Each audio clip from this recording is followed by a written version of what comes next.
Cruzando as Conversas. Oferecimento: Associação dos Oficiais da Brigada Militar e do Corpo de Bombeiros. Defendendo quem protege você. O Badesul valoriza você, valoriza o Rio Grande. Conte sempre com o Badesul e Porto Color. Boa noite, eu sou Guilherme Macalossi e começa aqui na RDC TV mais uma edição do Cruzando as Conversas, o seu programa de análises e debates, trazendo sempre a perspectiva dos assuntos do momento, os temas mais importantes para o Rio Grande do Sul, com a visão dos nossos convidados aqui no estúdio e também através de videoconferência. Você nos acompanha pelos canais 24 e 524 da Claro Net TV e também pelas redes sociais @RDCTV Digital, nas principais praças. Não deixe de mandar a sua mensagem, a sua participação é muito importante. O Cruzando as Conversas também pode ser acompanhado através do formato de podcast. É isso mesmo, você pode acessar o nosso programa através do Spotify, do Google Podcast e demais agregadores. Você perdeu a edição ao vivo? Então você vai lá no nosso podcast e você acompanha na íntegra. Também não se esqueça que no dia 15, a RDC TV, das 8 da manhã até a meia-noite, fará a maior cobertura das eleições 2020, com a movimentação nas ruas, os eleitores, os candidatos, análise dos votos, entrevistas e também a participação dos nossos convidados aqui no estúdio e as equipes da RDC TV se deslocando por toda a capital. Então fiquem ligados, das 8 da manhã à meia-noite, a maior cobertura das eleições aqui na RDC TV. No nosso programa de hoje, nós vamos ter a entrevista com a secretária de Relações Federativas e Internacionais do Rio Grande do Sul, ex-senadora Ana Amélia Lemos. Participa dessa entrevista comigo o meu querido amigo, jornalista e colega Armando Burdi. Armando, bem-vindo, boa noite. Muito obrigado, Macalossi, pelo convite. Teremos o prazer de conhecer as opiniões e indagar, perguntar à secretária Ana Amélia Lemos, que conhece como poucos e como poucas os bastidores do poder. Muito bem. Vamos dar uma boa noite aí para a ex-senadora e secretária de Relações Federativas e Internacionais do Rio Grande do Sul, Ana Amélia Lemos. Ana Amélia, bem-vinda, boa noite, um prazer recebê-la aqui no Cruzando. Muito boa noite, Guilherme, boa noite, Armando, e também agradeço os seus exagerados elogios e referências ao meu trabalho aqui em Brasília.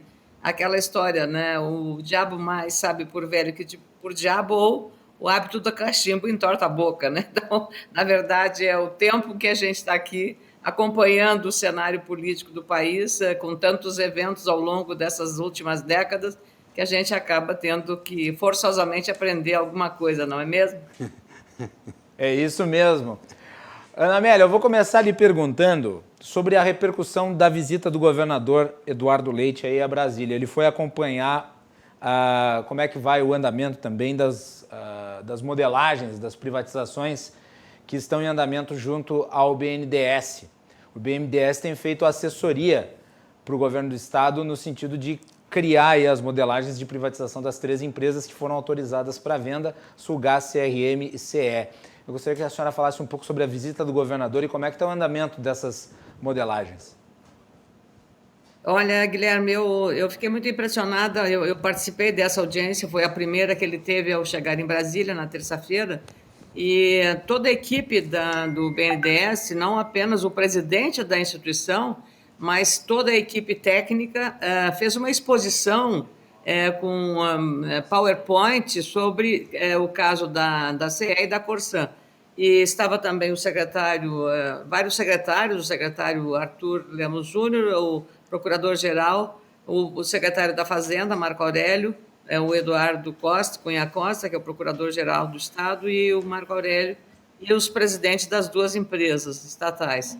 E eu me impressionei exatamente pela qualidade do estudo técnico, que o BNDES, inclusive, contratou uma outra empresa muito especializada para ajudar nessa consultoria, porque é um processo que envolve vários aspectos da posição da situação da empresa, e aspectos técnicos, contábeis especialmente, e projeção para o presente e o futuro. Então, eu me impressionei. Então, está andando dentro do calendário definido pelo governador Eduardo Leite, pela sua equipe de secretários que está cuidando especificamente desta área. Então, está tudo indo dentro do conforme. Há poucas semanas atrás também tínhamos conseguido aprovar no Senado Federal um projeto de um financiamento junto ao Banco Interamericano de Desenvolvimento, junto ao BID, de 60 milhões de dólares, que é um financiamento que vai fazer a modernização do sistema tributário no Rio Grande do Sul. Bem, um avanço importante, o Tesouro Nacional avalizou esse pedido de empréstimo, o secretário Marco Aurélio se envolveu muito com isso, trabalhamos juntos, aí eu consegui que o presidente do Senado, Davi Alcolumbre, tivesse colocado extra pauta na votação do Senado, que já estava lá fazia algumas semanas, e excesso de agendas e também a pandemia mudou um pouco a rotina, não só do Congresso, mas também do próprio Poder Executivo. Então, a gente está conseguindo, com muito trabalho, evidentemente, esses avanços aí para o nosso Estado. Mas é um reconhecimento também, Guilherme, é bom se reconhecer, não porque eu faço parte da equipe do governo, mas é bom se reconhecer que aqui em Brasília, especialmente na área econômica, o ministro Paulo Guedes, o Valderi Rodrigues, que é o secretário de Política Econômica, o Funchal, do Tesouro, e o Bianco, que é da Previdência, todos reconhecem o trabalho feito pelo Estado do Rio Grande do Sul em relação aos avanços na reforma administrativa e da reforma da Previdência, porque nenhum outro Estado obteve e alcançou um resultado tão, digamos, importante, expressivo, numa área tão complexa quanto essa. E esperamos também que haja um entendimento em algum momento com a questão da reforma tributária, que seria a finalização deste programa de reformas que está sendo implementado no nosso estado do Rio Grande do Sul. Ana Amélia, antes só de passar para o Armando fazer o questionamento dele, eu acho que é importante comentar a frase que o governador, inclusive, disse, eu citei ela ainda na semana passada, quando mencionei a visita. Ele disse que o Rio Grande do Sul é um dos estados que tem um dos maiores portfólios de projetos de PPPs e privatizações. Isso envolveria mais do que apenas essas 3 empresas, presumo. Bom, aí eu não sei quais são as outras, porque essas são as que estão, digamos, formalmente incluídas nesse processo. E, evidentemente, se conseguir, nesses 2 casos específicos, porque são áreas prioritárias, é saneamento, né, água e esgoto, e é energia elétrica. Então, agora, inclusive, você tem, no caso do saneamento, da Corsan, a nova lei, o novo marco regulatório do saneamento básico. E o presidente vetou um dos itens da reforma que foi aprovada na Câmara e no Senado, e eu estou acreditando que, com a circunstância política que está acontecendo, é possível que esse veto seja derrubado, mas não altera o cronograma que está colocado para o caso da Corsan no nosso estado. Armando. Secretária Ana Amélia, eu vou lhe perguntar sobre uma outra modelagem, a modelagem financeira do Estado para 2021. Havia uma previsão inicial, em janeiro deste ano, antes da pandemia, de que o déficit de 2021 giraria em torno de 8 bilhões de reais. E agora, muito honestamente, muito corajosamente, o governo anunciou há 2 semanas, num evento ocorrido na Assembleia Legislativa, de que de 8 o déficit irá a 13 bilhões de reais. Não é uma situação excepcional só do Rio Grande do Sul?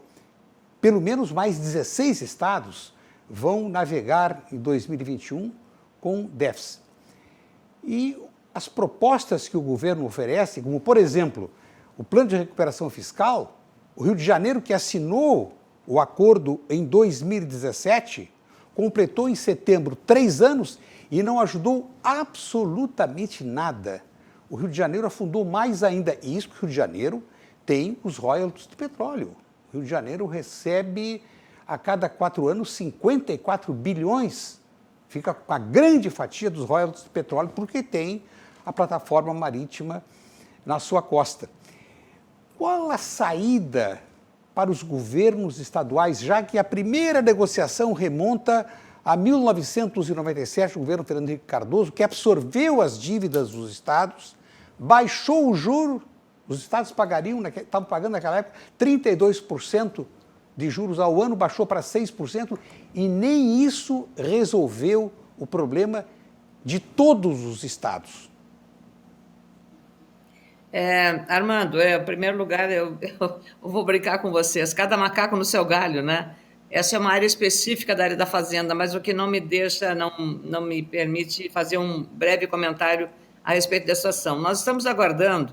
Eu estive reunida com outros representantes de estados aqui em Brasília, especialmente do estado do Espírito Santo, que é um excelente procurador, com o relator da Lei Candir, que está no Senado Federal, o senador Antônio Anastasia, que foi governador de Minas Gerais. Essa Lei Candir para o Rio Grande do Sul é uma questão muito, muito relevante, porque é um acréscimo de receita que o Estado terá. Então, é preciso que ela seja aprovada para que esse ingresso na receita do Estado aconteça no tempo mais rápido possível. Houve uma recusa de alguns estados, porque o governo, o acordo da Lei Candir foi formalizado num entendimento entre os estados, que eram credores da Lei Candir, especialmente o Rio Grande do Sul, mas todos os estados exportadores, o Supremo Tribunal Federal, para onde foi o tema, foi judicializado, e o governo federal, o Poder Executivo. No meio do caminho, acertaram um acordo, o governo resolveu retirar da Lei Candir a questão do Fundo Social, o que retiraria, sei, 8 bilhões de reais do total previsto para ser repartido para os estados no processo da Lei Candir. E isso gerou um desconforto para senadores, que são representantes dos estados, e estariam propensos a fazer uma emenda destacada, nesse caso, para recusá-la, porque foi uma, digamos, iniciativa unilateral do Poder Executivo, contrariando um entendimento entre os governadores e entre o próprio Supremo Tribunal Federal. Então, mas agora o presidente Davi Alcolumbre, nessa conversa que teve com o governador, que teve um encontro com o governador Eduardo Leite e também com o Rodrigo Maia, o Davi Alcolumbre se comprometeu de colocar em pauta esse projeto com a relatoria do Antônio Anastasia. Esse é o fato novo que vai certamente representar um acréscimo relevante na receita do nosso Estado. Está aguardada, aliás, há muito tempo. Mas então, é uma situação complicada essa. Enquanto não houver uma reforma tributária grande e ampla para redefinir as responsabilidades e competências, vai continuar sempre isso, a concentração do poder e da receita na mão do poder central, o poder federal, e os demais entes, estados e municípios, vão continuar de chapéu na mão aqui em Brasília. Mas a senhora acredita que essa lei, que foi aprovada em 1996, que vigorou durante 3, 4 anos no máximo, depois foi abandonada, a senhora acha que ainda existe alguma esperança, mesmo que aprovada? Já há uma decisão do Supremo Tribunal Federal que o governo federal não obedece? Deve ser o único caso no mundo. A senhora acredita que... Mas Armando, você conhece bem a política. Quando a corda estica muito, ela arrebenta. Então, é o que está acontecendo agora.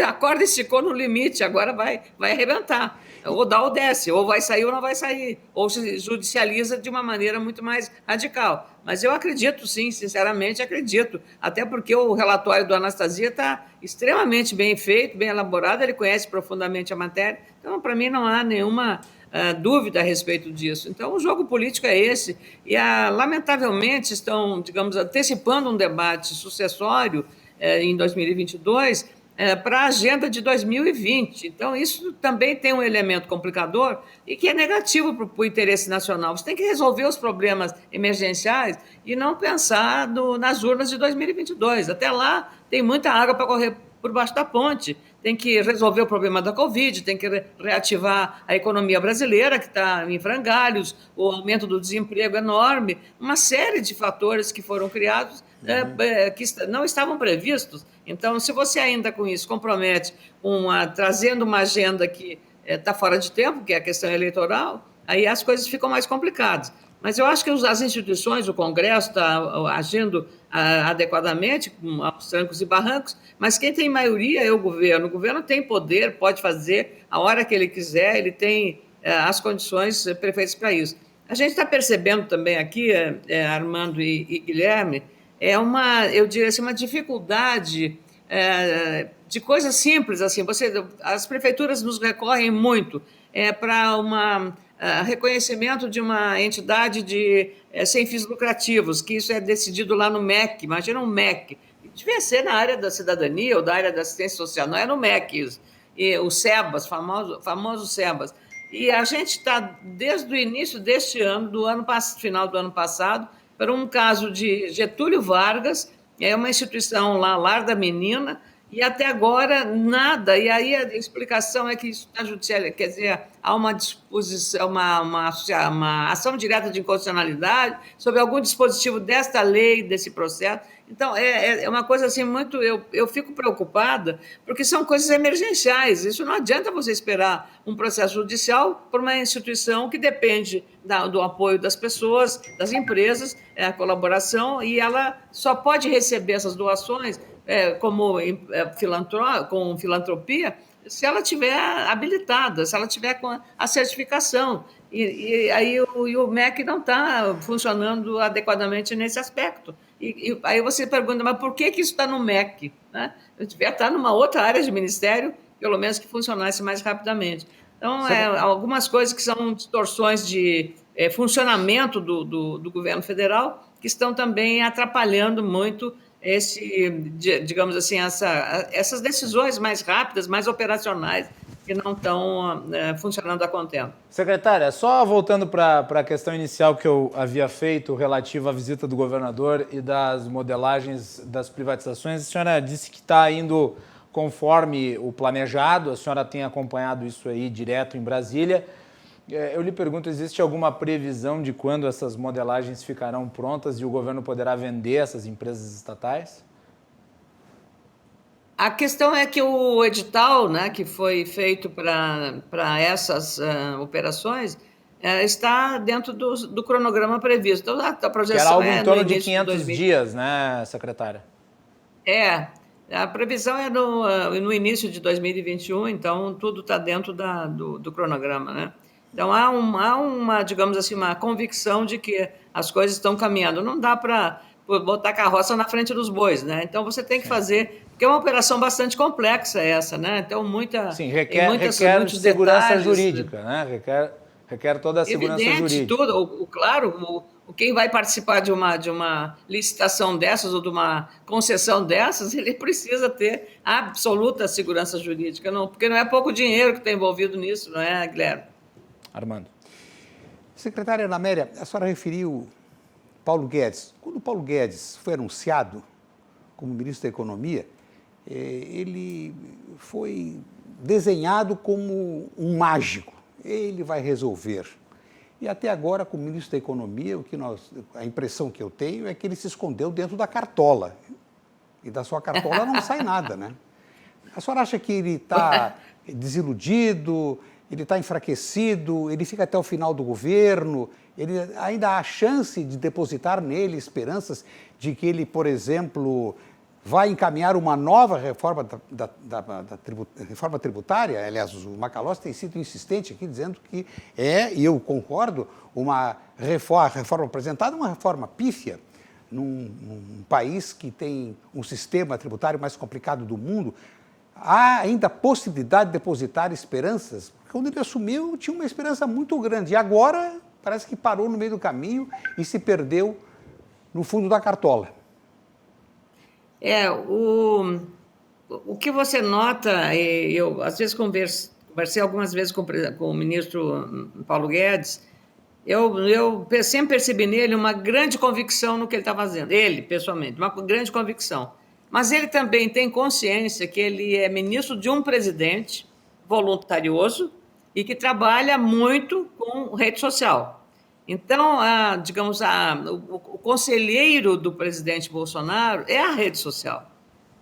Não necessariamente o mercado. O mercado é o conselheiro do Paulo Guedes. E é esse que age, né, nas questões. Então, essa é a grande dificuldade que o ministro Paulo Guedes tem, que é exatamente isso, quer dizer, a racionalidade econômica. Olha o que você tem que fazer, tem que apressar as reformas, a reforma tributária é muito importante, o que se deseja é isso. Então, e aí o governo, às vezes, lança uma ideia de taxar agronegócio, por exemplo, criar um imposto de exportação, aí vem uma choradeira, então compromete todo o conjunto. Então, ele Agora, pega convenhamos, detalhe... né, senadora, que essa ideia de taxar agronegócio, nesse momento em que o agronegócio tem um papel ainda mais importante nas contas do país, quer dizer, nos dividendos positivos do país, me parece algo até tóxico do ponto de vista econômico, né? Na verdade, o raciocínio do economista, não o raciocínio político. Vamos separar as duas coisas. O raciocínio econômico é o seguinte: você já vendeu toda a safra até 2022. 2022, tá vendido. Então, e vendeu em dólar. Qual é o valor que está o dólar hoje? Então, ou seja, o setor está produzindo muito, mas também está tendo uma lucratividade graças ao trabalho que os agricultores tiveram. Então, o raciocínio, digamos, econômico-financeiro de um gestor econômico é esse, não, tá ganhando é aquela história, né? É meio Robin Hood, né? E aí vem o dilema. Aí, quando você fala em tributar, como a Argentina fez, é uma situação muito complicada, porque, digamos, o problema é que você tem um ganho, mas o custo Brasil é muito elevado. A ineficiência do Estado brasileiro, a infraestrutura no Brasil. Se você comparar a infraestrutura brasileira com a americana, em modais de transportes, por exemplo, é uma coisa avassaladora. Então, nós somos muito produtivos, nós somos muito competitivos, mas perdemos para os nossos concorrentes, porque o custo Brasil, o custo do Estado, dos serviços muito ruins, como eu falei, na área especialmente de transporte, tema portuário, tudo isso, agora o governo também está trabalhando. Então, meio em silêncio, o Tarcísio Freitas, que é o ministro da Infraestrutura, está privatizando. Começou com o Porto de Vitória, no Espírito Santo, e vai chegar a Santos, depois vai chegar a parte que toca no Porto de Rio Grande. Então, estão trabalhando nisso sem fazer muito alarde, o que é bom até para evitar, digamos, um movimento contrário. A questão é porque, se é ineficiente, você tem que melhorar. O país já não suporta mais, o maior exportador de grãos do mundo, né, com safras vendidas até 2022, isso não só da soja, do milho, é do algodão também, tudo está vendido. Carne vendendo adoidado, todo tipo de carne bovina, suína, de frango, tem mercado para tudo. A China está comprando muito, vai aumentar mais ainda as compras. Isso é um ponto importante, porque como o Estado do Rio Grande do Sul, a senhora como secretária de Relações Federativas e Internacionais, acho que isso é um ponto interessante na nossa conversa, que é essa questão da agricultura. O Rio Grande do Sul está exportador, a senhora falando aí da venda, né? Da nossa produção. Nós recentemente tivemos um programa dedicado a isso aqui, falando inclusive sobre a questão do preço da carne e de por que hoje nós estamos vendo produtos como arroz subindo tanto. Com o dólar na altura em que está, hoje houve uma queda consistente aí no dólar, mas ainda assim ele está num patamar muito elevado. Isso não, o fato de esses produtores estarem vendendo demais para o exterior não acaba fazendo com que haja uma perda muito significativa na quantidade oferecida para o mercado interno, o que obviamente faz com que haja um encarecimento dos produtos. Essa equação com o dólar, como é que a senhora está acompanhando em Brasília, que afeta muito aqui o Rio Grande do Sul? Olha aqui, Guilherme, você talvez lá em 79, não sei se você já era nascido. Não, 79. não era. Pois viu? Ainda Por isso que eu perguntei. Não era nem projeto. 79, Guilherme, o Delfim Neto criou o famoso confisco da soja. E o que foi? Foi exatamente a pressão da indústria, que estava tendo falta de matéria-prima para fazer óleo, fazer margarina, todos os produtos derivados até farelo, ração animal, e aí ele taxou. Então, foi uma taxação que atendia dois lados. Um lado do abastecimento interno para a manufatura das indústrias que eram processadoras dessa matéria-prima, dessa commodity, e, por outro lado, ele fez um caixa, ele aumentou a sua receita. Claro, foi uma choradeira, foi uma gritaria, plante pouco que o gordo é louco, plante que o João Guarante, né? Enfim, levaram para Ganhol. E aí, nesse momento, e agora está se repetindo o confisco que o Delfim, lá nos anos 70, ou quase 80, virando para 79 e 80, ele aplicou exatamente por essa pressão. Agora volta novamente, em função de que nós estamos exportando mais, e aí falta o produto no mercado interno para toda a área de ração animal. E nós temos o maior rebanho, suíno, bovino, frangos, tudo. Então, aí aumenta o preço, exatamente porque o custo da comida desses animais aumentou. Então, para onde repassa? Repassa para o preço. Ninguém banca sozinho, né, o custo. E é o consumidor que vai pagar. É exatamente nesse sentido. Por isso que houve essa discussão, né, que o governo tomou, de liberar, que em vez de fazer, aí é uma regra de liberalismo econômico, é liberar a importação. Porque como a gente está dentro do para entrada de dentro do Brasil, e mesmo que o dólar esteja alto, como ele entra desde os tributos, fica mais conveniente financeiramente trazer um produto importado. Nós vendemos tudo, estamos vendendo. Agora, arroz faz. A gente não lembra, porque o arroz sempre pagou a conta de tudo que foi plano econômico, porque o arroz é o prato do dia a dia do brasileiro, arroz e feijão. E houve uma crise de feijão também lá no governo Geisel, depois dizem que até aquela crise gerou a Embrapa, né? Um pouco de lenda, mas houve uma crise. Tinha gente que nunca comia feijão, mas bastou anunciar que não tinha feijão, todo mundo vai para a fila do supermercado comprar feijão. Então, nós temos um pouco da síndrome da escassez, um pouco assim do medo de faltar, e aí agora está acontecendo no mercado isso, uma excessiva demanda, tá? Uma excessiva demanda. A oferta já está toda comprometida, como eu falei, vendida até 2022, com um dólar desse tamanho. Claro, quem tem o produto na mão, podendo vender em dólar, claro que ele vai, porque ele vai botar mais reais no bolso, evidente. Isso é uma coisa. E a gente não pode negar também o direito do agricultor. Do arroz, então, no Rio Grande do Sul, paga um preço muito grande, porque amargou muita crise, muita crise de endividamento.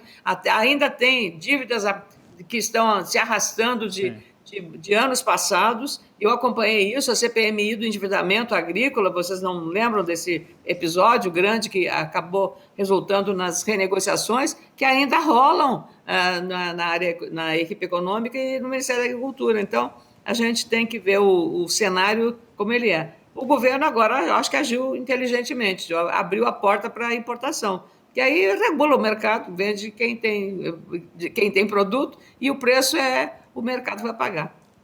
Voltando ao comportamento do presidente Jair Bolsonaro, o silêncio do presidente Bolsonaro me dá a impressão de que a derrota de Trump foi sua derrota. Eu acho incompreensível. Pois aí... Eu até acrescento, secretário, o fato de que o presidente Trump sobretaxou o aço, prejudicando a produção brasileira, a indústria sucro-alcooleira também foi prejudicado com a sobretaxa. Jamais perguntou o presidente Bolsonaro, olha, posso prejudicar vocês? Ele disse antes da posse, no dia da posse, durante toda a sua gestão, que os Estados Unidos em primeiro lugar. Aqui a senhora atribui este silêncio e esta solidariedade que é pessoal, mas que vai prejudicar o país. Nenhuma manifestação, pelo menos até 30 minutos atrás, quando eu estava acompanhando o noticiário, nenhuma manifestação, cumprimentos, que é um ritual de todos os presidentes. E nos Estados Unidos, como não tem justiça eleitoral, você não sabe quando é que o último voto vai ser apurado e contabilizado e formalizado nos documentos e nas atas eleitorais, né? Então, talvez essa mensagem... Mas o vice-presidente Mourão disse que em algum momento ele vai fazer isso. Bom, então vamos esperar que esse momento aconteça rapidamente, ou o mais rápido possível, porque isso já é um fato consumado, as nações do mundo inteiro se manifestaram, e eu até lembrei de uma manifestação de um candidato republicano, bem diferente do Trump, o senador John McCain, quando ele disputou a presidência com o Obama, ele perdeu a eleição e aí ele disse, até ontem nós éramos adversários, a partir de agora você é o nosso presidente. Então, é uma atitude política de estadista, uma atitude adequada. Achei também que essa situação, para uma nação como a nação americana, maior democracia do mundo, uma sociedade muito organizada, tudo funciona, o líder, ele retrata um momento da vida do país, da política do país, e aí se a sua liderança esbarra nessas pequenas coisas, nessas tropelias e tal, o que isso me surpreendeu mais, é também que o presidente do México, o Obrador, que é um homem de esquerda, seria mais à esquerda, né, do que a centro-direita, e o Obrador, num país que foi dividido por um muro, em que os imigrantes latino-americanos eram separados os filhos das crianças, os filhos dos pais, umas cenas dramáticas que a gente viu. Ele também não manifestou ainda cumprimentos ao Joe Biden, né? Então, Joe Biden. Então, isso também a gente fica perplexo, né? Como a gente imaginava que o México ali, né? Como dizia um grande líder mexicano, né? Tão longe de Deus e tão perto dos Estados Unidos, né? Para mostrar a dependência que tem o país. Mas é a política. A política é feita assim, lideranças, né? Deixa eu trazer de volta aqui para o Rio Grande do Sul, porque um dos temas mais importantes aí que nós estamos vivenciando é a questão da pandemia. E eu sei que a sua secretaria ela tem tido um papel muito importante na questão do enfrentamento à pandemia. E eu gostaria de saber da senhora como é que vocês têm trabalhado aí, detalhando para nós aí algumas das iniciativas, algumas das ações, porque a pandemia continuará, pelo menos até... Hoje tivemos uma excelente notícia da Pfizer, né? Foi uma excelente notícia, não é conclusiva, mas dá um indicativo muito forte de que as vacinas serão efetivas, porque a tecnologia muda, claro, de vacina para vacina, mas uma tendendo a obter o resultado, as outras, obviamente, estão no caminho. Então, 90% de efetividade aí na vacina da Pfizer, daí não é segurança, é efetividade. Mas, de qualquer maneira, até termos a vacina, teremos pandemia. E ano que vem é um ano de dificuldades. Agora, o que surpreendeu, Guilherme, o que surpreendeu foi a decisão agora à tarde da Anvisa de suspender a análise e também os testes com a vacina feita pelo Butantan e com o laboratório chinês. Essa foi uma atitude assim que não há uma explicação técnica plausível pela urgência e emergência, porque o que o mundo deseja? Uma vacina que imunize a população. Então, se estão trabalhando nisso, e nós, no caso brasileiro, Butantan, o Instituto Butantan, como a Fiocruz, como alguns outros institutos de pesquisa na área de saúde pública, são respeitados no mundo inteiro. Então, você duvidar, né, a Anvisa levantar suspeitas sobre esta vacina, e agora, depois de muitas pessoas que foram testadas, né, fizeram o teste da vacina, como é que fica isso? Né? Então, foi uma decisão secretária, agora só para trazer o esclarecimento, eu fiquei por dentro da decisão da Anvisa em relação à Coronavac. Nesse caso em específico, a suspensão não foi por nenhuma razão de caráter político. Na realidade, essa decisão da Anvisa ela vai na mesma linha das decisões da AstraZeneca e da Johnson & Johnson quando registrados casos de evento adverso grave. Então, o protocolo é suspensão da testagem até que se entenda qual que é a razão desse advento. Quais foram quais foram os casos que aconteceu na Coronavac? Aparentemente foi um caso registrado no dia 29 de outubro e agora, por causa disso, foi feita essa suspensão, mas pelo menos foi o que eu li aqui na Gazeta do Povo agora, enquanto a senhora ia falando. Mas, de qualquer maneira... Bom, pode continuar, desculpe. Aqui o nosso trabalho aqui na Secretaria, vocês não imaginam, uma das coisas que para mim me pareceu assim, nós trabalhamos desde a repatriação, de gaúchos e brasileiros que estavam espalhados pelo mundo inteiro, logo no começo da pandemia, que foram milhares. Nós tivemos um trabalho muito intenso nesse processo. Tivemos que fazer repatriação de argentinos para voltarem para a Argentina, tá? Porque a Argentina fechou literalmente a fronteira. Então, tinham argentinos perambulando em Uruguaiana, porque estava tudo fechado, e não podiam entrar no seu próprio país. Tá? Eles estavam em férias no Brasil. Bom, esse foi um dos primeiros casos que a gente trabalhou muito. Depois nós começamos a trabalhar em liberação de doação de medicamentos que vinham do Japão para o Rio Grande do Sul, tinha que liberar na Receita Federal, e também a liberação de medicamentos que o Uruguai, que uma Santa Casa de Rio Grande comprou no Uruguai, importou do Uruguai, e da mesma forma, como passar na fronteira. Então, foi uma operação militar, com o Exército Brasileiro foi fantástico, aí o Comando Militar do Sul, maravilhoso, as Forças Armadas Uruguaias, um veículo trouxe os medicamentos até Jaguarão. Olha, foi uma operação de guerra mesmo, mas tudo funcionou. O nosso embaixador, o embaixador Antônio Simões, do Brasil, lá no Uruguai, tem muito bem relacionado, então as coisas funcionaram adequadamente. Desculpe. Além disso, nós trabalhamos... vocês não sei se vocês sabem, a Universidade de Caxias do Sul fez um projeto de um respirador, que tem um outro nome lá, técnico, eu não vou falar o nome, mas mais fácil, é um respirador artificial para os pacientes de Covid. E aí eu trabalhei muito, porque a pedido do secretário Luiz Lambi, onde eles bateram a porta, me encaminhou. Tinha que liberar na CONEP, né, que é o Conselho Nacional de Pesquisa Clínica, e também na Anvisa. Então, esse respirador já está em processo, já está registrado e já está sendo fabricado. Então, isso é um avanço. Nós trabalhamos intensamente, porque finais de semana, sábado, domingo, ligando para a CONEP, que estava trabalhando também em regime de extraordinário.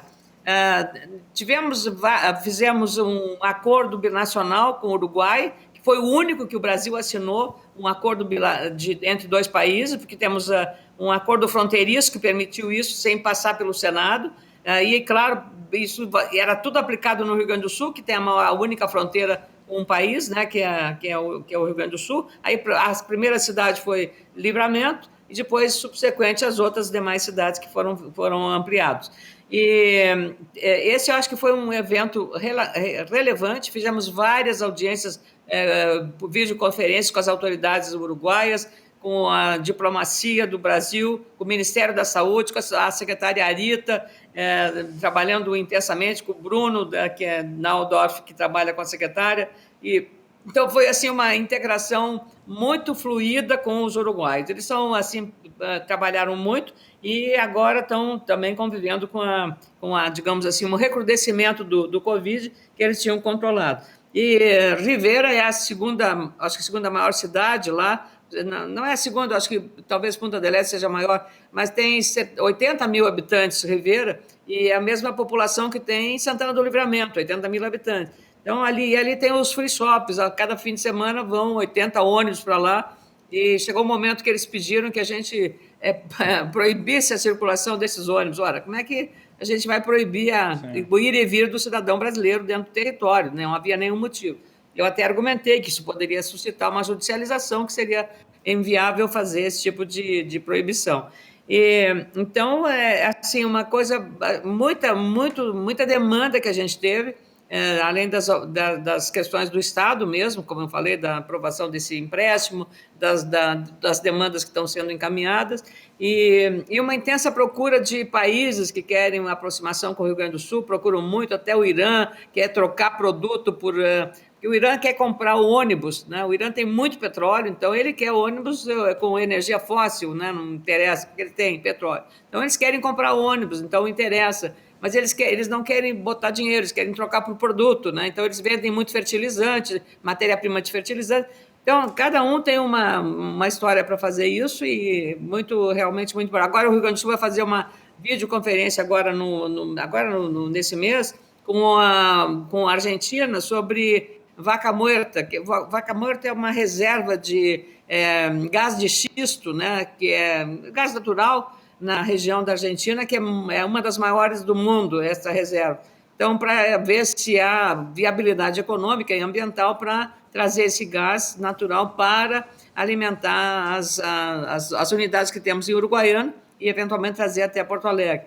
Ou ir lá para Rio Grande, que era uma ideia, um projeto antigo que se queria desenvolver. Então, é muito grande. Tanto que eu estou num cansaço muito grande, estou tirando férias agora, terça-feira, porque faz 1 ano e meio que eu estou sem férias. Eu acho que a gente tem que ter um limite, né, também para isso. Então, aí não dá para sair para nenhum lado, mas então eu vou para o meu lado melhor, que é o Rio Grande do Sul, né? Nosso estado. Vamos para o território das eleições.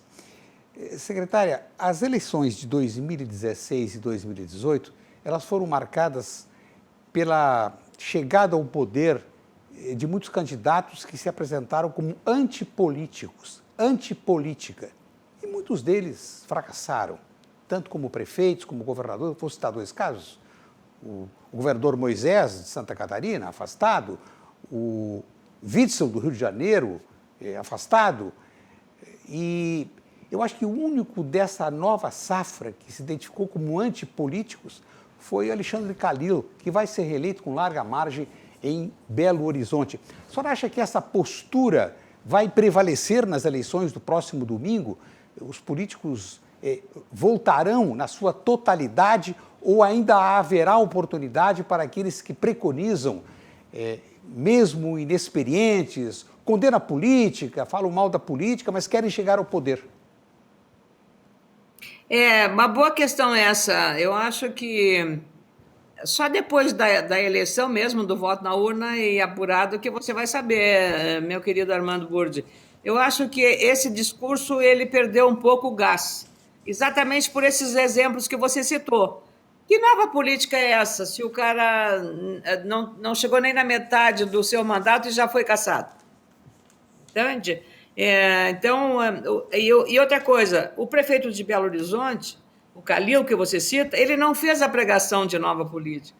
Ele era uma pessoa, digamos, conhecida e fez uma boa gestão. Essa é a questão. Nós tivemos uma prefeita, temos uma prefeita em 2 irmãos, a Tânia. A Tânia é uma mulher negra, trabalhava na área da saúde, uma mulher assim muito, muito inteligente. E um dia eu me impressionei muito quando ela participou de um debate na OAB em Porto Alegre sobre a questão de gênero, a mulher na política, né? A mulher é discriminada, a mulher não tem espaço, não sei o quê. Ela disputou, ela, 2 irmãos, é uma cidade tipicamente de imigração alemã, e ela disputou a eleição e teve uma vitória com uma margem de votos, se não me engano, 600 votos do adversário.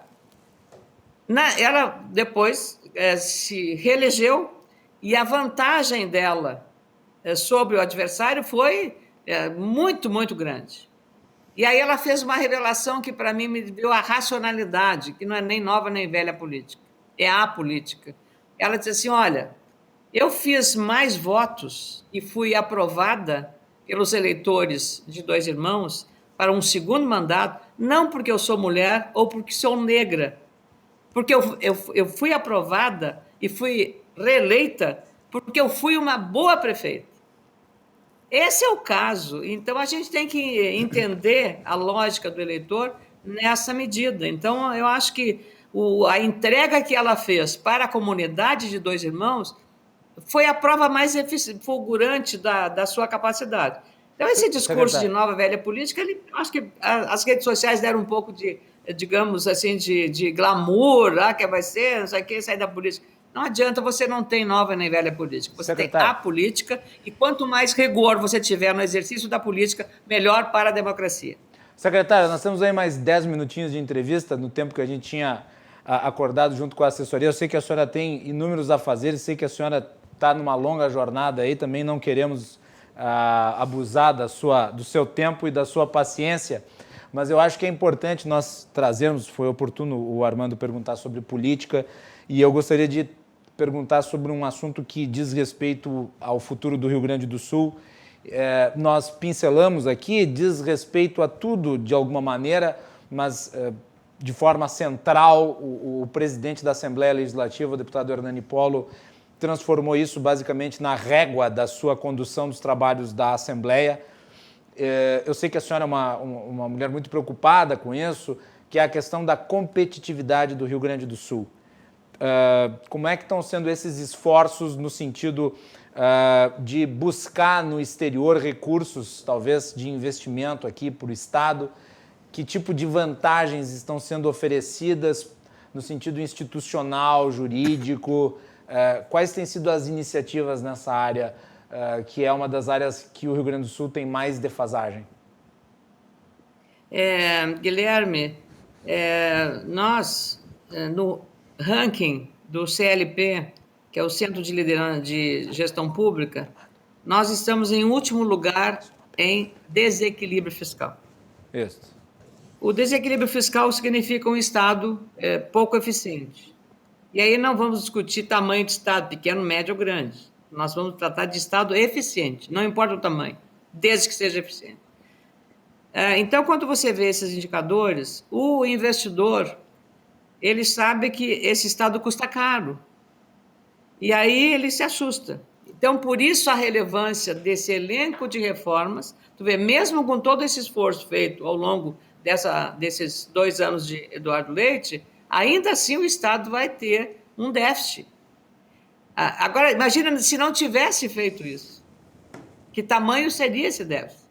Então, a opção do investidor não é pelos nossa tradição, a nossa cultura maravilhosa, a nossa história espetacular, a nossa gastronomia, a nossa música, o nosso churrasco, tudo que o vinho nosso maravilhoso, champanhe maravilhoso, vinhos espetaculares. Não é isso tudo, não vai ser fundamental enquanto o investidor que vai colocar muito dinheiro são as condições que ele tem, sejam elas de segurança jurídica, de regras do jogo muito claras e de um Estado que seja eficiente. Se você olhar nossa malha viária, agora que nós estamos concluindo a duplicação da 116, entre Porto Alegre, ou Guaíba e Pelotas, que é a chegada no Porto de Rio Grande. A segunda ponte do Guaíba é uma novela, é novela mexicana, não acaba nunca. Então, nós estamos ainda devendo, não só para o investidor, mas para o gaúcho. Pega a esburacada, pega a estrada muito congestionada. Você vai para a fronteira, vai para a Uruguaiana, não estão duplicadas. E lá por Uruguaiana passa 70% do nosso comércio terrestre com a Argentina. E é produto que vai para o Chile, que vai para outros países por lá, pelo Porto Seco de Uruguaiana, que, aliás, está modernizadíssimo. Então, nós temos uns avanços em alguns lados e atrasos em outros, como esse das rodovias. Ainda não temos, embora o Rio Grande do Sul tenha, digamos assim, uma rede fluvial mais extraordinária no Brasil em matéria de que poderia permitir navegação fluvial. E nós continuamos com a mesma situação de transporte fluvial que tínhamos há 5, 4 décadas atrás. Então, é preciso você fazer um redesenho desse Estado nessas áreas também, mas isso só pode ser feito quando o Estado estiver num equilíbrio fiscal melhor e quando for entendida a necessidade da concessão de serviços públicos para o setor privado. E de maneira também com muita regra para não o consumidor pagar o preço de um pedágio muito alto. Tem que ser tudo dentro da razoabilidade, tudo dentro do bom senso e do equilíbrio. Então, aí sim nós vamos atrair o investidor internacional. Caso contrário, mesmo que tenhamos uma posição estratégica importante, né, junto com o Uruguai, mas também às vezes nos afeta. Se a Argentina quebra, nós também pagamos um pouco do preço. Nós estamos do lado. Sim. Então, tudo isso tem impacto, tudo isso nos afeta. Então, eu acredito, sinceramente, que quando o investidor olha e vê o que está sendo feito de reformas, ele vai acreditar muito mais no Rio Grande do Sul e vai investir mais, em qualquer área.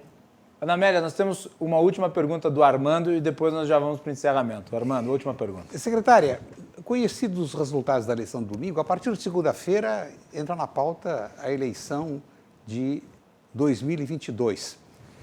Não, entra na pauta o segundo turno. É verdade. Não. Isso, considerando... Não atravessa. Aí sim, aí não dá. Depois do segundo turno, sim. Aí entra na pauta 2020. Eu sou contra o segundo turno, porque esse jogo, o segundo turno dá para... É pule de 10, como dizem no hipódromo. Né? A gente já sabe com muita antecedência quem vai ganhar. A disputa é sempre muito distanciada. Eu acho que foi a introdução de um artigo, de uma concepção que ainda precisa ser revisada. Mas, pensando em 2022, a senhora acha que essa candidatura de Luciano Huck pode repetir o que aconteceu em 1989? Só para recordar, era uma eleição com 22 candidatos, um time pesado. Lula, Collor, Maluf, Brizola, Ulisses, Covas, Aureliano Chaves, Enéas, Caiado. E surge repentinamente a figura de Silvio Santos, uma figura popular em função da televisão, como é o Huck. E ele, inclusive, se viesse a concorrer, ele foi cassado uma semana antes. E o nome dele não apareceria na cédula, porque a memória às vezes era cédula.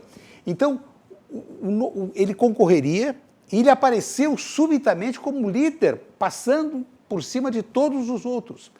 A senhora acha que essa candidatura de Luciano Huck vai se consolidar e ele poderá vir a ser o candidato do DEM à sucessão do presidente Jair Bolsonaro, que também vai concorrer, é claro? A comparação com o Silvio Santos apenas porque são empresários, ambos empresários. O Luciano Huck não é apenas um apresentador. Ele é um grande empresário. Silvio também. Ele investe no Madeiro, ele tem fundo de investimento, ele é um grande empresário. Silvio é dono de banco. Isso, tudo. Ele é um grande empresário. E ele tem uma outra coisa diferente do Silvio Santos, porque ele é um empresário mais desta geração, moderno, portanto, que ele lida. Você já viu qual é o tamanho dos seguidores dele na rede social? É gigantesco, né? E aí esse é um fator que tem que ser levado em consideração, entendeu? Que a gente às vezes não observa. Ele tem um número de seguidores gigantesco. E assim como o Bolsonaro também se tem como ferramenta a rede social, tem que olhar esse lado. Como o campo digamos, do centro-esquerda, né, o centro, o moderado, o liberal, como queira, não tem aí um nome que tenha, digamos assim, empatia ou que chega aí, faz um arrasa-quarteirão. Então, o que vier, você vai testar, vai saber em pesquisa, vai saber na ação que ele vai ter, se ele está realmente disposto, ele vai enfrentar essa parada. Porque o Bolsonaro continua sendo, hoje ainda o candidato favorito a 2022, não resta dúvida, não dá para subestimar. Faz as pesquisas de opinião, ele está, né, a popularidade aumenta, mesmo assim a atuação dele na pandemia e tal, é bastante criticado, mas ele continua com um capital político muito, muito elevado, muito forte, né? Então, muitos candidatos, inclusive, também continuam nessa eleição municipal, muito menos do Nova Política, Velha Política, mas eu sou o candidato que apoia o Bolsonaro. Então, o PSDB, esse também vai se ver. O PSDB irá com Dória, com Eduardo Leite. Qual a sua opinião? Tem que falar com eles. Ana Amélia, secretária, eu gostaria de agradecer. Eu sou progressista, meu candidato em Porto Alegre é o Gustavo Paim. Eu vou agora fazer o roteiro, nas férias vou fazer um roteiro Santa Cruz do Sul, Esteio, Porto Alegre com o meu Gustavo Paim. Vou estar em Porto Alegre na quarta-feira às 4h, depois eu vou para Esteio fazer uma caminhada, depois vou para Taquara, depois eu vou para a Igrejinha, depois vou para São Francisco de Paula, Cambará do Sul, São Bom Jesus, Vacaria e Lagoa Vermelha. E já é o começo da sua campanha para 2022. O Germano veio com a corda toda. Como queira. Eu gostei da política, acho que eu trabalhei e o Senado é onde você pode fazer muito pelo Estado, porque é a instituição que representa, por isso são 3 senadores, né? Na Constituição, lá no artigo 53, está dito qual é a competência, a principal delas é defender o interesse do Estado. E eu acrescento, desculpe, eu acrescento, como dando o meu testemunho pessoal e profissional, acompanhando seu mandato, como de todos os outros representantes do Rio Grande do Sul, em Brasília, que o seu esforço foi sem limites. Esta é a opinião de todos os vereadores, de todos os prefeitos, deputados estaduais e governadores que lhe procuraram, e a senhora jamais deixou de auxiliar o Rio Grande do Sul. Obrigada, eu fico contente, mas é a missão que a gente tem, né? E eu também nunca, no meu gabinete, a porta era escancarada para todo mundo, para o adversário, para o aliado, para todos, porque muitos até diziam, nós somos melhor atendidos no seu gabinete do que no nosso partido. E eu ficava contente, por um lado, porque era uma boa referência para isso, mas eu acho que você não pode discriminar, você é adversário político partidário, mas você não pode ser adversário da população, do município que aquele prefeito representa. Então, e acho que a política tem que ser feita dessa maneira. Eu sempre tratei com respeito, né, os adversários políticos, e o embate tem que ser político, não pode ser na base do, radicalização ou do ódio, e isso não leva, ou leva a lugar nenhum. Muito bem. Secretária, eu gostaria de agradecer muito essa entrevista que concedeu a mim e ao Armando Burdi aqui, foi muito proveitosa, falamos de economia, falamos de exportação, falamos sobre o trabalho da Secretaria de Relações Federativas e Internacionais, falamos de política, então foi um prazer enorme, eu agradeço a senhora por ter nos dedicado um espaço da sua corrida agenda aí em Brasília, eu me somo às palavras do meu querido Armando Burdi aqui, no sentido de reconhecer esse trabalho que a senhora vem fazendo em Brasília desde a época em que era senadora e agora como secretária eu lhe parabenizo também, lhe agradeço essa participação, lhe deixando com a última palavra. Eu fico muito honrada, quero só dizer para vocês que hoje eu comecei amanhã com uma reunião virtual com um médico da Fiocruz, né, Carlos Gadelha, com um especialista da China que falava de Pequim, sobre a questão da pandemia, e o nosso querido deputado Pedro Westphalen, que é também um profundo conhecedor da área da medicina. Estou encerrando agora, e também tratamos de Covid. Então, o dia começa cedo e termina tarde. Mas eu acho que isso é muito bom, porque quando se lembram da gente, é porque a gente tem algum tipo de trabalho a prestar à comunidade. Eu tenho muito orgulho do meu estado, tenho muito orgulho do trabalho, muito orgulho da política, dos políticos gaúchos, da bancada do Rio Grande do Sul, que em todos os partidos, o que essa bancada fez em apoio ao Estado na Covid, você não tem noção, foi uma coisa extraordinária. Acho que a sociedade não ficou sabendo claramente tudo o que eles fizeram, mas foi muito legal, muito, muito bonito o desprendimento dos deputados que abriram mão de alguns recursos de emendas que eram para beneficiar a pavimentação, ou iluminação, ou uma estrada, para concentrar na Covid. Então, eu acho que isso revela a capacidade de todos eles, de todos os partidos, não faço nenhuma distinção, deputados e senadores. Então, esse é o recado que eu dou para dizer que nós temos uma bancada que nos devemos nos orgulhar. Muito bem. Secretária de Relações Federativas Internacionais do Rio Grande do Sul, Ana Amélia Lemos, ex-senadora aqui pelo nosso estado. Obrigado novamente, bom trabalho aí em Brasília. Espero contar com a participação da senhora em outras oportunidades aqui no nosso programa. Sempre às ordens. Muito obrigada. Fiquei muito feliz de ouvir, pelo menos, o meu querido amigo Armando Burdi, que eu tenho um grande carinho de muitas batalhas junto com esse querido amigo. E a você, Guilherme, vamos nos encontrar. O Armando é nosso colega aqui na RDC e tão logo fiz o convite à senhora para participar. Eu sabia que o Armando tinha trabalhado, achei que seria interessante tê-lo aqui junto conosco, promover esse encontro virtual, mas de qualquer maneira um encontro que eu acho que é bem legal do ponto de vista até pessoal. Então eu gostaria de agradecer novamente a senadora e a secretária Ana Amélia pela participação e nós vamos fazer um break aqui no nosso programa. Voltamos com o Armando para falar um pouco sobre política. Estamos chegando aí perto do período eleitoral e você continua conosco. Cruzando as Conversas é um oferecimento da Associação dos Oficiais da Brigada Militar, defendendo quem protege você, de Badesul Desenvolvimento. O Badesul valoriza você, valoriza o Rio Grande do Sul. Conte sempre com o Badesul. E também de Portocolor, soluções gráficas. A Portocolor atende pelo WhatsApp e você pode ter os serviços da Portocolor na sua casa. Já retornamos, fiquem conosco.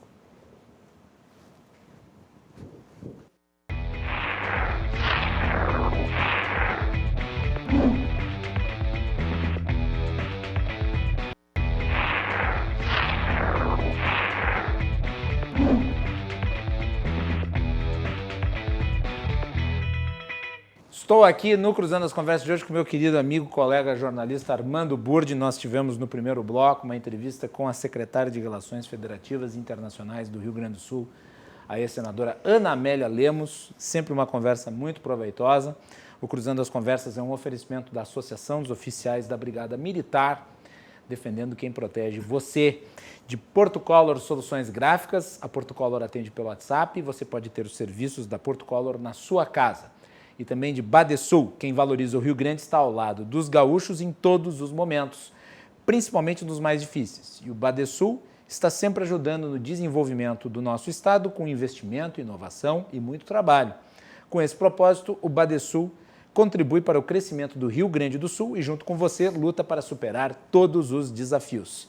É pensando nisso e no desenvolvimento que o Badesul oferece oportunidades de financiamento para produtores rurais, municípios e empresas dos mais variados tamanhos e setores. A gente valoriza você, valoriza o nosso estado, Badesul, Governo do Rio Grande do Sul, novas façanhas. No dia 15 de novembro, a partir das 8 horas da manhã, até a meia-noite, a RDC TV vai fazer a maior cobertura das eleições municipais no Rio Grande do Sul. Uma longa e detalhada programação com os apresentadores aqui nos nossos estúdios, os convidados, entrevistas com os candidatos que vão passar por aqui, também com políticos, analistas, economistas, a nossa equipe inteira. Eu, Armando Burdi, Cláudio Andrade, Yasmin, a Vitória Caroline, a Melanie Rupental e toda a equipe técnica da RDC direcionada para a transmissão das eleições. Você confere aqui na nossa programação. O Armando vai estar comigo a partir das 17 horas, quando teremos a abertura das urnas. E daí nós vamos ter a liberdade de fazer a análise, que é uma coisa que a gente não pode fazer por enquanto, né, Armando? Pois é. Expectativa, dia 15 sempre é uma delícia assistir, né, Armando? Tu fizeste quantas eleições? Incontáveis, né, Armando? Algumas.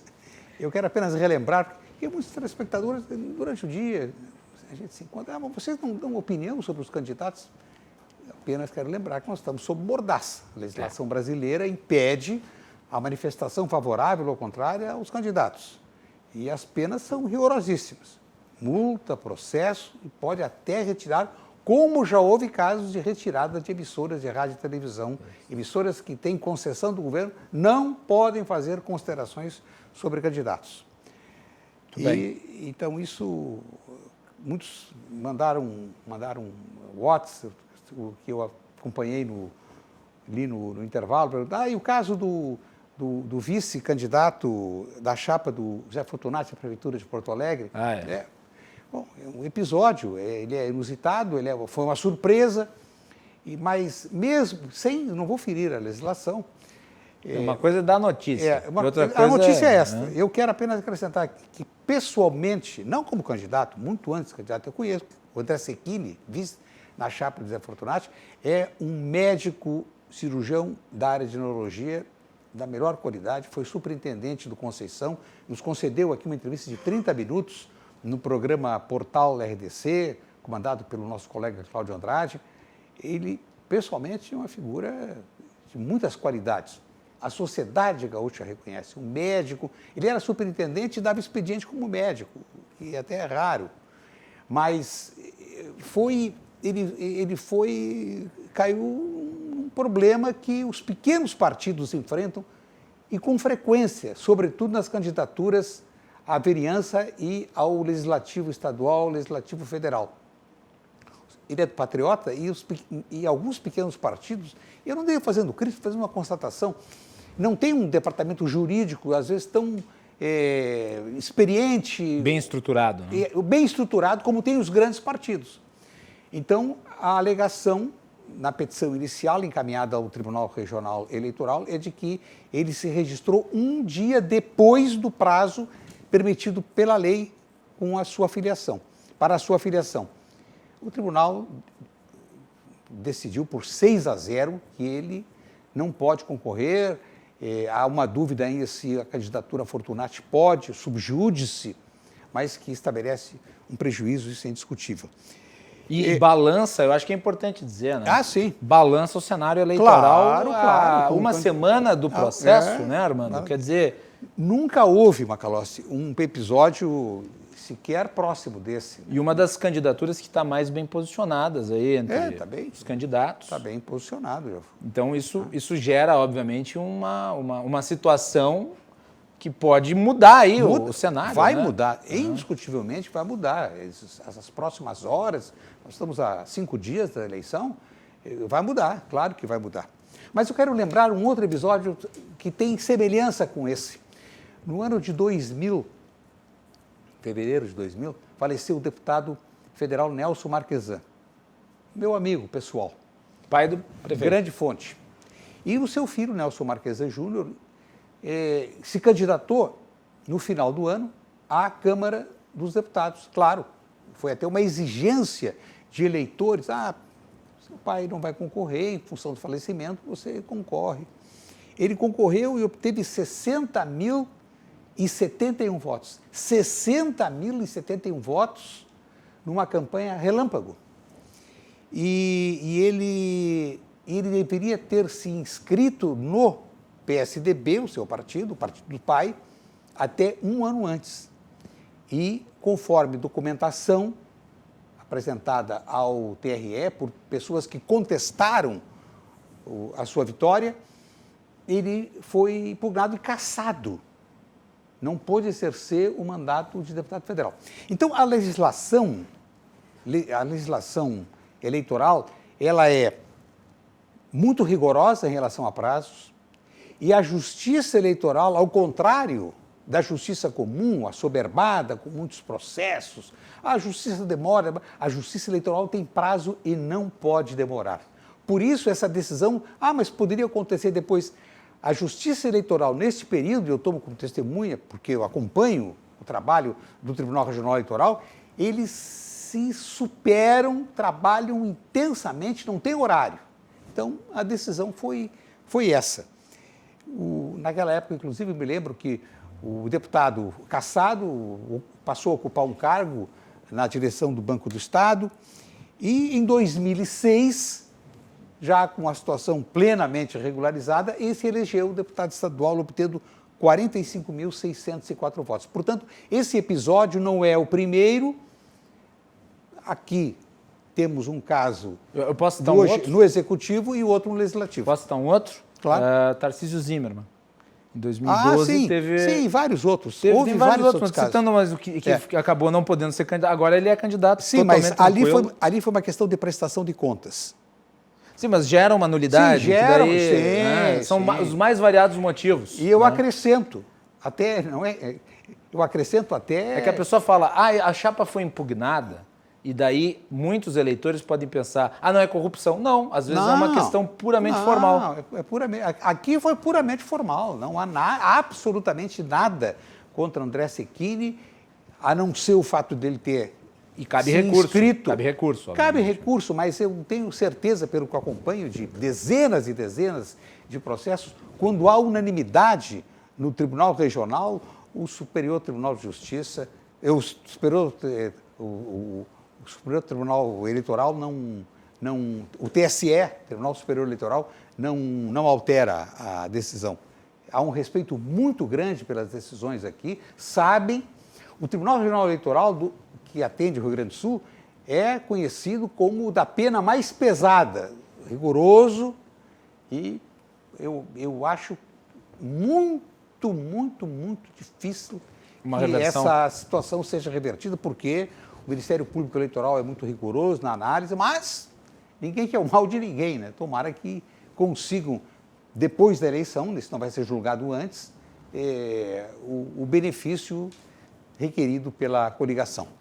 Muito bem, eu quero mandar aqui um abraço para o Daniel Killing, secretário lá de São Francisco. Meu amigo. Esteve aqui não faz muito tempo, sim, na nossa audiência. Professor Gustavo Arossi, professor de filosofia, meu companheiro de charutadas. Também o economista Mário de Lima, que também participa aqui do nosso programa. Ao meu amigo lá de Farroupilha, Daniel Macari, colorado, que deve estar triste por causa do Cudê, né?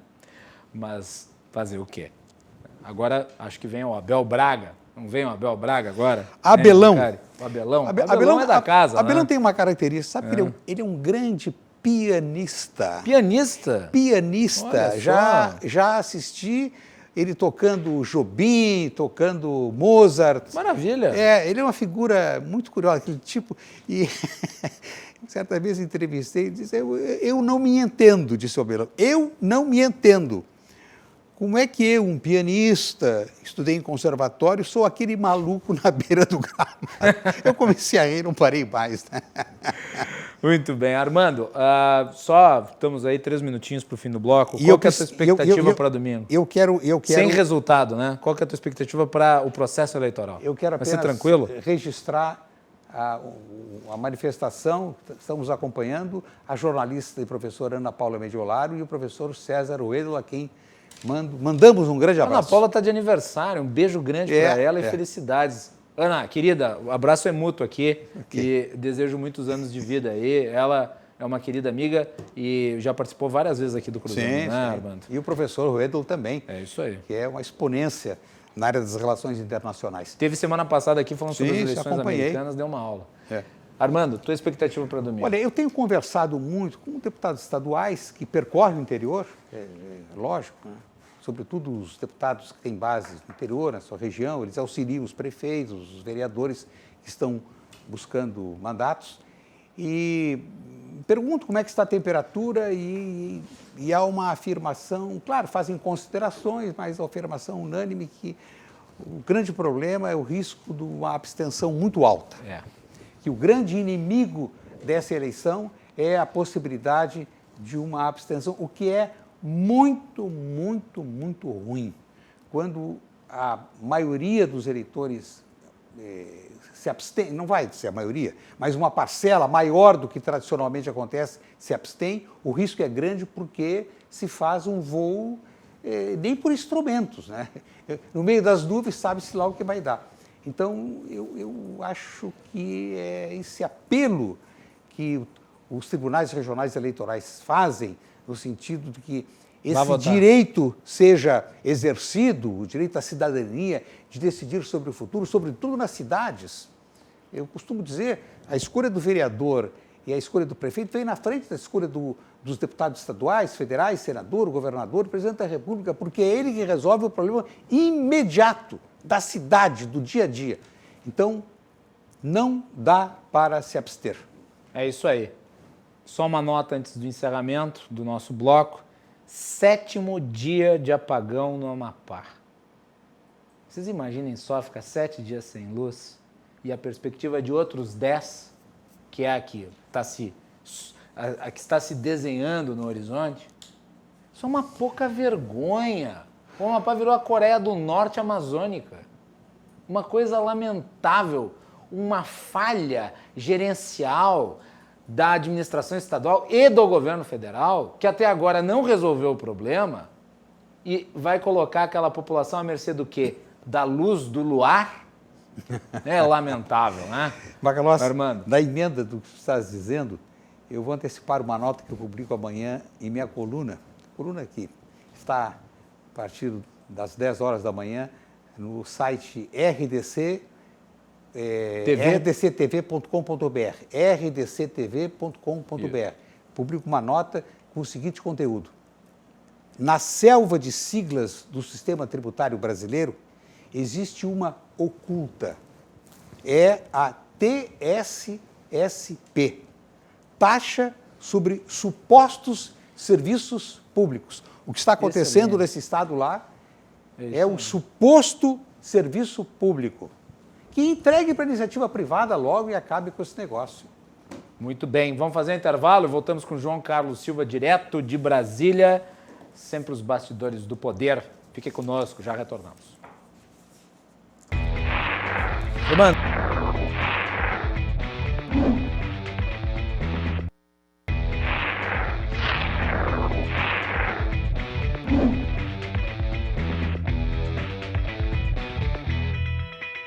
Último bloco do Cruzando as Conversas de hoje, nós começamos o programa com a entrevista com a secretária de Relações Federativas e Internacionais do Rio Grande do Sul, Ana Amélia Lemos. Depois falamos sobre as expectativas, eu e o Armando Burdi, para as eleições. Este último bloco, como sempre, nós temos a participação de João Carlos Silva, direto de Brasília. O nosso programa é um oferecimento da Associação dos Oficiais da Brigada Militar, defendendo quem protege você. de Porto Color, soluções gráficas. A Porto Color atende pelo WhatsApp e você pode ter os serviços da Porto Color na sua casa. E Badesul Desenvolvimento. Badesul valoriza você, valoriza o Rio Grande do Sul. Conte sempre com o Badesul. João Carlos Silva, bem-vindo. Boa noite, meu amigo. Tudo bem? Boa noite, Macalossi, telespectadores. Tudo bem? Tudo tranquilo. João, eu vou começar tocando no assunto que eu terminei o último bloco. O Amapá está num apagão de 7 dias. E me parece que as falhas gerenciais vão se somando. O presidente Davi Alcolumbre do Senado está possesso. Conta aí os bastidores dessa confusão sem luz. Imagina o estado do Amapá, 7 dias sem energia elétrica e possivelmente ficará mais 5 dias. Isso. Perdas imensas, no comércio, nas residências, insegurança, falta de água. O presidente Davi Alcolumbre está bem nervoso com o governo por conta da inércia da administração em ajudar o Estado a resolver o problema logo de imediato. Mas aí os críticos já estão dizendo que isso aí é uma firula do presidente do Senado, porque ele deseja aprovar alguns projetos com o governo e está fazendo um jogo duro. Outros analistas Mas também... é adequado fazer jogo duro envolvendo a vida de tantas pessoas, como está acontecendo? Pois é inexplicável o seguinte, na verdade, tem um gerador que poderia resolver o problema do Estado, da cidade de Macapá, se eles tivessem condições de uso. Ele está há um ano aguardando revisão. Veja só, como que a população, como que o governo deixa acontecer isso? De repente você tem um transformador, um gerador de alta potência que pode resolver o problema de imediato, está há um ano esperando manutenção. E de repente um raio atinge a central principal da cidade, que atinge o Estado, e acontece uma catástrofe dessa. Quer dizer, você vê o caos nos hospitais e nos postos de saúde, eles são terríveis lá. Você não pode jogar contra a vida. Acho que você, o gestor, tem que ter consciência pública e consciência política nas suas ações. Daí o resultado.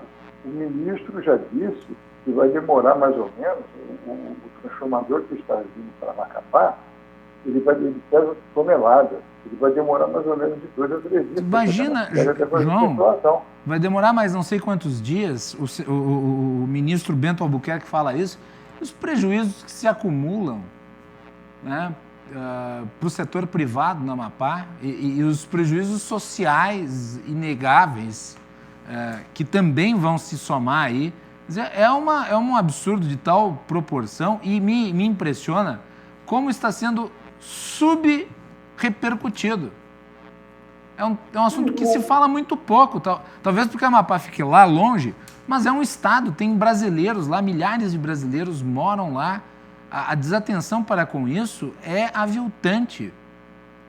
E nós já tivemos um ex-presidente da República, senador pelo Amapá, né? José Sarney.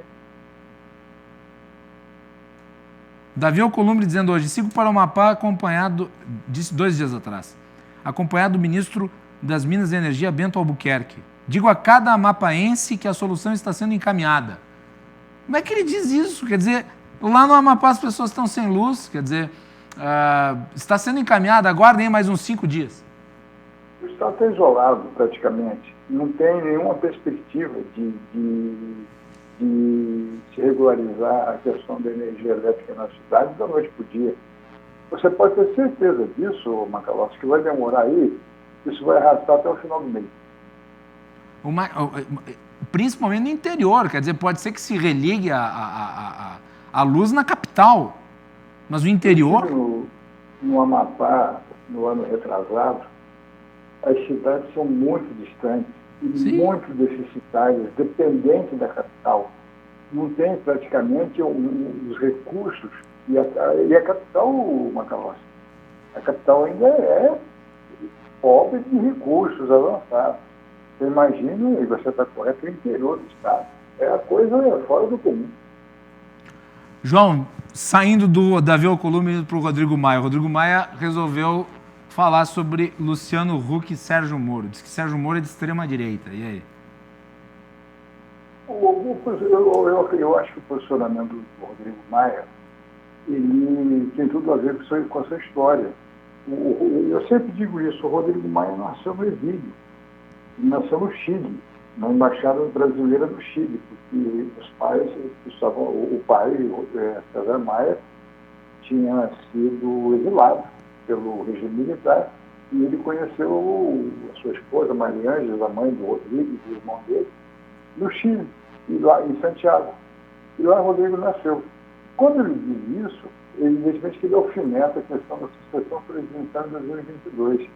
Tipo assim, para mim não serve nem o Moro nem o Huck, eu vou ver como é que vai ser o quadro lá na frente.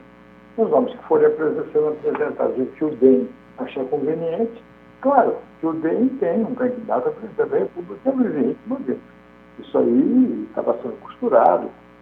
Não sei como é que é o posicionamento do ex-ministro agora, lançou recentemente um livro, mas dentro do DEM, a candidatura do Luiz Henrique Mandetta é a candidatura que eles estão costurando para colocar em campo em 2022. Muito bem, nós vamos continuar repercutindo isso nos próximos dias aqui no programa. João, muito obrigado. Vamos ver se quando a gente terminar essa semana, as luzes sejam ligadas lá no Amapá, pelo menos para que as urnas eletrônicas funcionem, né?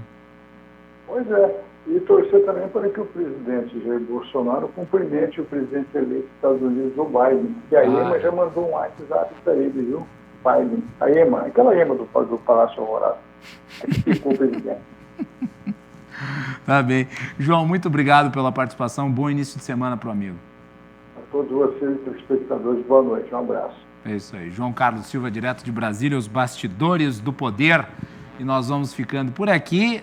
Lembrando que no dia 15 a RDC fará a maior cobertura das eleições 2020, desde as 8 da manhã até a meia-noite. Nos estúdios, os nossos apresentadores, nas ruas, os repórteres trazendo a movimentação dos eleitores e dos candidatos, o voto, as análises, a apuração, o resultado, os discursos de quem perdeu e de quem ganhou. Então fiquem ligados, das 8 da manhã até a meia-noite, eu, o Silvas, o Cláudio Andrade, Armando Burdi, Melanie Rupental, Yasmin Luz, Vitória Caroline, Guilherme Paz e toda a equipe da RDC fazendo a transmissão deste grande momento da democracia. Fiquem ligados. Boa noite e até mais.